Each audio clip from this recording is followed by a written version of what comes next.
오늘 제가 드리는 강연에서 저한테 제일 중요한 장입니다. 그리고 이 책 및 앞으로 나올 미국의 모든 외교 안보를 이해하실 때 좋은 기준선이 되는 페이지입니다. 감히 제 소견엔 이 저자의 무의식, 그리고 오늘날 미국의 싱크탱크의 대부분의 주류, 민주당 쪽이든 공화당 쪽이든 주류들의 의식구조, 무의식, 트라우마, 곤혹스러움, 위선 혹은 통찰, 이런 인간 사회가 가지고 있는 복잡한 색조를 이해하시려면 그들의 고뇌를 이해하셔야 되는데요. 인간이란 존재는 되게 모순적 존재입니다. 미국이라는 정책 결정자들, 특히 지금 백악관 결정자들은 한 단어로 그 무의식을 설명하자면 Is China stupid입니다. 모든 건 중국이라고 하는 프리즘을 통과합니다. 오늘날 대통령들은요, 국내 정책을 생각할 때도, 국내 아젠다를 생각할 때도 China라는 프리즘을 통과합니다. 그래야 현재 미국을 이해할 수가 있습니다. 그래서 저는 이 첫 번째 그들의 무의식을 이해하는 키워드는 국내도 차이나, 외교안보도 차이나, 차이나입니다. 이걸 첫 번째 이해하셔야 되고요. 두 번째 이해하셔야 될 건 미국의 리버럴들의 트라우마입니다. 지금 미국의 자유주의자들은 트라우마를 갖고 있습니다. 어떤 트라우마? 과거 자신들이 포용 정책을 했던, 햇변 노선이 먹히지 않았던 것에 대한 트라우마를 갖고 있습니다. 과거에 포린 어페어에 기고했던 거, 과거에 본인들이 강연에서 얘기했던 게 다 남아있지 않습니까? 중국이 WTO 체제에 가입하기만 한다면 우리 미국은 중국을 순치시킬 수 있다고 믿었죠. 바이든 대통령께서 준비된 외교안보의 관계자지만 바이든 대통령도 그렇게 믿었습니다. 상원의원 시절에. 그렇게 됐나요? 안 됐어요. 그래서 미어셔에머나 이런 분들이 미국의 리버럴들에 대해서 봐봐, 내가 얘기했잖아 라고 얘기하는 거에 일면은 근거가 있죠. 근데 사람은요, 자기의 트라우마가 있으면 역으로 그 트라우마를 잊기 위해서, 트라우마를 잊어버리기 위해서 그 반대로 행동하게 됩니다. 그래서 오늘날 백악관 리버럴들은 다소 신냉전적인 단호한 중국의 대응들을 전개합니다. 지금 미국의 주요 정책 결정자들은 자신들이 유약했던 것들에 대한 반성, 그 속에서 지나치게 강경 모드가 좀 있습니다. 지금 백악관이 그렇습니다. 그 다음에 또 중요한 포인트가 있습니다. 지금 미국은 보수든 진보이든, 그러니까 주류 진보, 민주당 내의 좌파 말고 바이든과 같은 주류 진보들은 합의가 있습니다. 냉전 자유주의라고 하는 것에 합의가 있습니다. 과거 미국의 민주당은 한국의 지금 민주당의 주류들과 비슷했던 시절이 있었습니다. 심지어 냉전의 전사로서 62년 쿠바 미사일 위기를 성공적으로 결국 마무리 지었던 존 F 케네디도 햇볕 정책파였습니다. 상원의원 시절에. 존 F 케네디는 초기에는 너무 순진했습니다.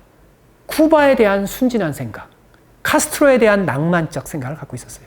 카스트로는 그냥 민족주의자고 우리 미국이 너무 좀 제국주의적으로 한 거 아니야? 이런 생각들이 있었죠. 그런데요, 점차 미국의 비밀 자료들의 접근성이 커지고 대통령이 되시고 이 소비에트라는 체제가 가지는 숨겨진 본질, 쿠바 체제가 담겨진 숨겨진 본질들을 비밀 자료 정보에 접근하면서 더 깨닫기 시작합니다. 케네디가 어마어마한 사상적 변화를 걷습니다. 냉전에 단호하게 소비에트와 싸우는 전사로 거듭납니다. 그래서 미국의 민주당 주류는 이제 소비에트를 상대로 한 낭만성을 버립니다. 그리고 미국의 냉전 이후에 초당적인 합의가 이루어집니다. 저는 이 합의가 새롭게 지금 만들어졌다고 생각합니다. 그래서 지금 미국은 신냉전이라고 절대 말하지 않습니다. 설리번이 뉴 콜드워란 말 하나요? 안 해요? 블링컨? 안 하죠? 안 해요? 하지만 그 무의식에는 그 체제와 싸우고자 하는 것 속에서 다양한 백가쟁명의 스펙트럼이 나온다라는 것을 조금 더 뉘앙스를 이해하실 수가 있습니다.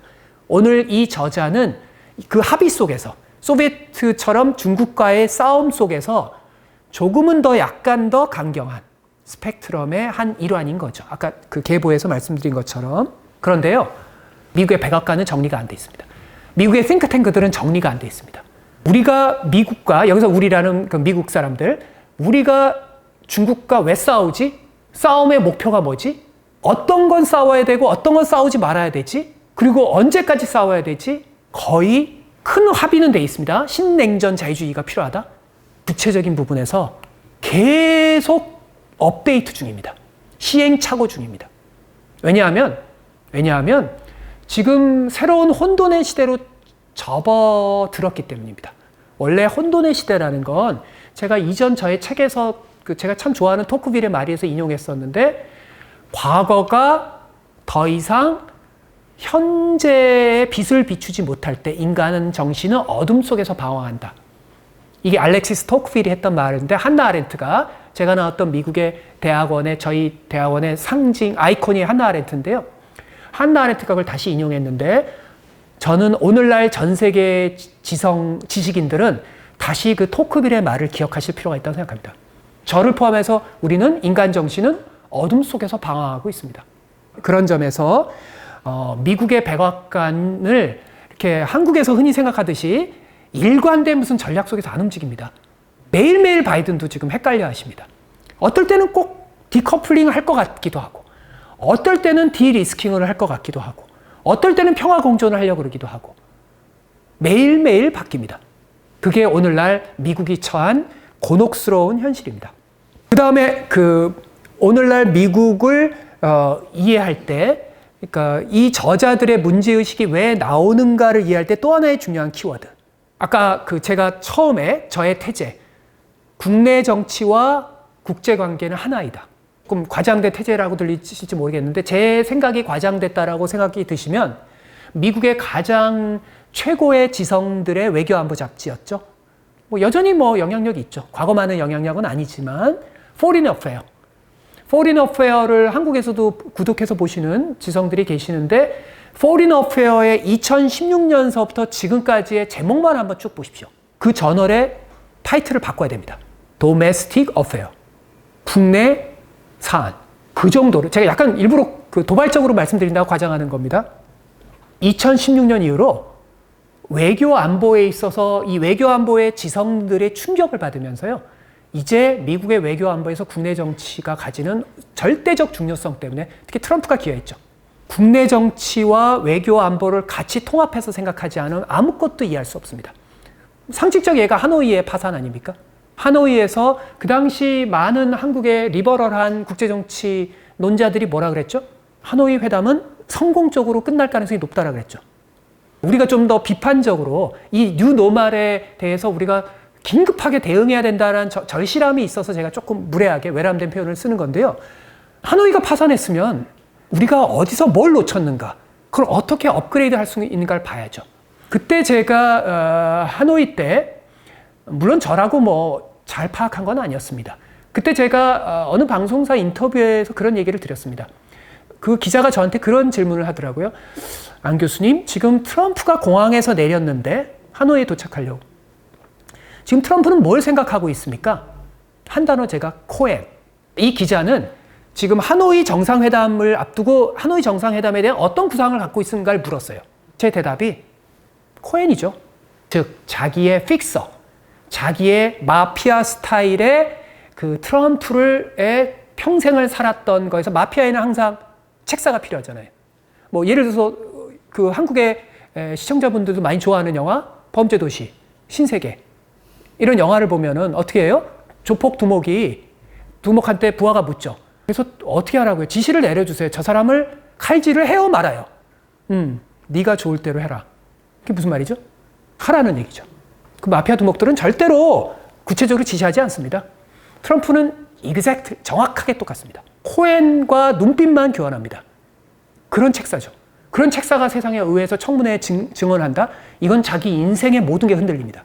아니나 다를까 제가 그 인터뷰를 했는데, 트럼프가 공항에서 나중에 인터뷰한 걸 봤더니 미국 기자가 물었죠. 지금 코엔 청문회 보실 거죠? 트럼프가 그걸 왜 봐? 내가 그걸 관심도 없어. 그 트럼프 화법이잖아요. 관심 있다는 얘기예요. 나중에 확인된 걸로는 호텔에서 봤잖아요.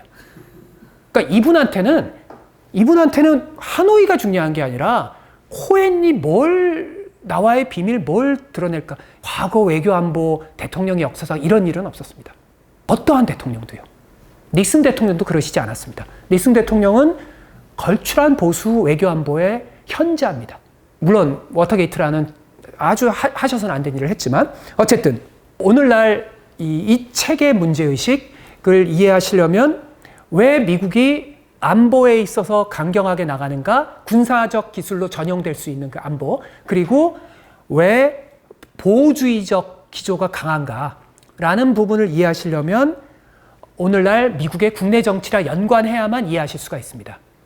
여기서 제가 보통 강연 때 강조하는 포인트가 있습니다. 그러니까 이런 포인트입니다. 그러니까 외교 안보에 있어서도 우리 한국이 미국의 외교를 읽어내시려면 그들의 역지사지가 중요하잖아요. 그래서 제가 오늘 말씀드린 게 주로 역지사지 얘기들인데 그들 입장에서 제가 그렇게 생각하는 건 전혀 아닙니다. 그들 입장에서 바이든의 한번 머릿속으로 들어갈 빙의를 한번 해보세요. 트럼프의 빙의를 해보시고 바이든의 빙의를 해보시면요. 과거의 미국은요. 선거에서 지면 어떨까요? 선거에서 졌다. 민주당이, 공화당이. 큰 문제가 되나요? 열심히 정책 업그레이드해서 다음번에 교체하면 됩니다. 지금까지는 미국은 자유주의, 민주주의의 일정 정도는 교과서였습니다. 제가 그래서 미국에 유학 가면서 들었던 코스 중에 정치 발전론 수업을 들은 적이 있어요. Political Development. 발전론 수업을 듣는데 제가 아는 한 분이 그런 얘기를, 야, 미국 애들 좀 황당하지 않아? 아니, 지네는 뭐 이미 발전을 다 완성했고 정치 발전은 대만, 사우스 코리아, 일본? 지네는 뭐 다 발전했나?